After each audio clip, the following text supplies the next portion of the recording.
This question is kind of possibly a dual question or a dual answer from one or both of you, but we do, in the process of the learning experience of the youth, we still have a curriculum that we are not trying to cover, but we're trying to deepen and experience and help them to do so.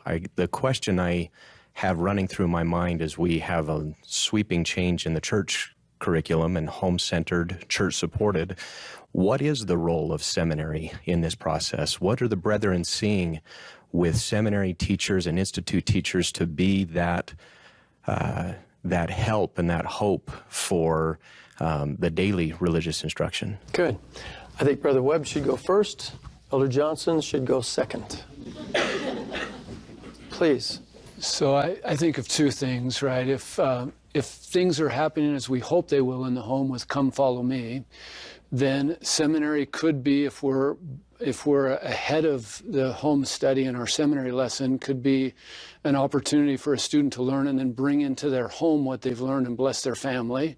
If we're behind the schedule, then they take from their home study and bring that experience in to their seminary experience and bless the seminary class because of a discussion and what they've learned from their families and "Come Follow Me."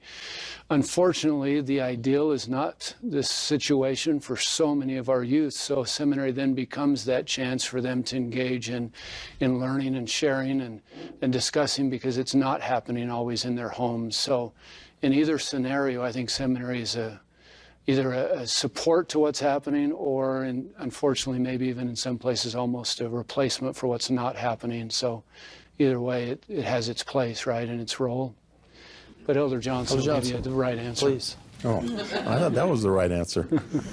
Well, I think that we're really hoping that the seminaries and the institutes are tying more closely. We're gathering all things as one in Christ. And we see the changes in the children and youth. I hope we're moving so that we're on the same page. We're working together. And the home-centered, church-supported, that we start thinking about that. What does that mean for us? And we start adapting, and so that we're really all in this together as a church and as a kingdom to bless these lives. It doesn't change our objective. Sister Corden, hit it. That was not to stop you. But as we talk about the home-centered and church-supported and these youth, they also, in seminary, you can invite them to take all this good information, all the things that the revelatory experience that they've had in seminary, and bring it home. Because you'll find if they're not having a home-centered experience, they can be the catalyst to be the home-centered experience. And so as we see these youth for who they really are, let's invite them to lift and build their homes in ways that will help strengthen those around them. And so hopefully seminary can be a catalyst to strengthen also their resolve to be an influence at home.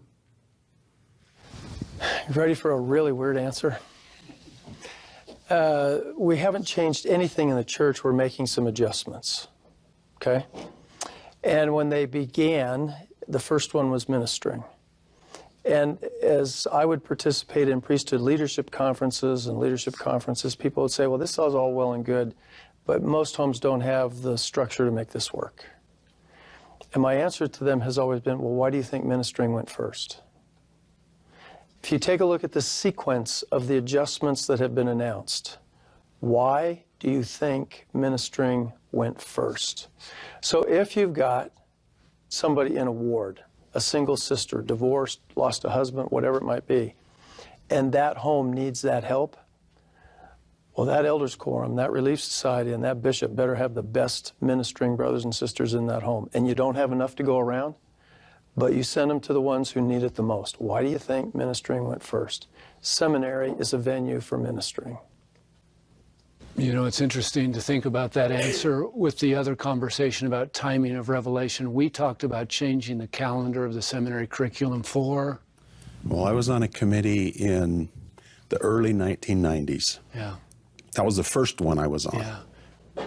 And we went from, sorry, Sister Corden, this will never work, to implementation in about 2 months, because it was the right time, right?